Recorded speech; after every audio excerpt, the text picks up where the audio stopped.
Hi, and thanks for logging on to the Daily Dvar, and here's a brand new halacha for you, and it's for Sunday, the 28th day of October. Here we go. More laws about hand washing.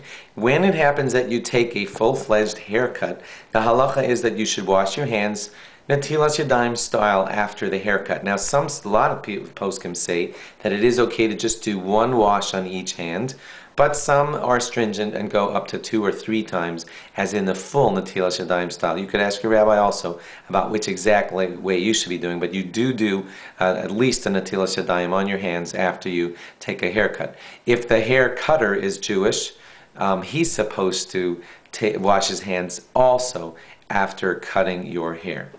Now, some of you might know that there's a thing called an upsharon, and that's where a young boy, what they do is they don't cut his hair for the first 3 years of his life, and then at 3, they make a big ceremony out of cutting his hair into a nice little short boy's haircut.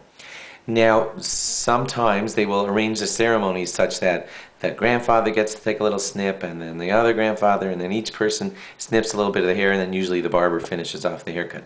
If you're the grandfather or whatever, you're the person who took a little snip, so you, the person who just did a little snip at an upsharon, in other words, you didn't give a haircut, you just snipped off some hair, then you don't need to wash your hands. The boy, he's only 3 years old, so he's barely up to the age of understanding it, but you might want to wash his hands too. Now, that's as far as hair cuts. If someone just shortens his peyos, gives a little snip there, or cuts a little bit off at the bottom of his beard, that's not considered a full-fledged haircut, and a hand washing is not necessary for that.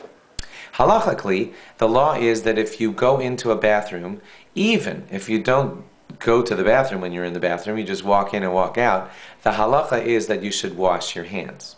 But I must tell you that our bathrooms today might not fit the halachic status of bathroom because, as we've explained earlier in this set of laws, they only say that it's a bathroom when it only has a toilet and people only relieve themselves in there, and that's the only thing that happens. Most of our bathrooms have a very different status.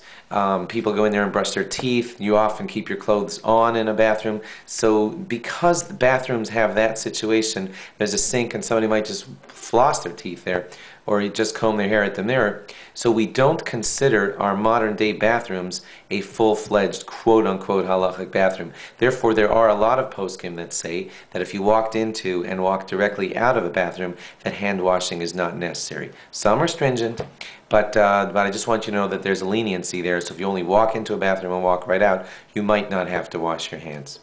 Thanks for logging on. Log on again tomorrow for more. Bye-bye.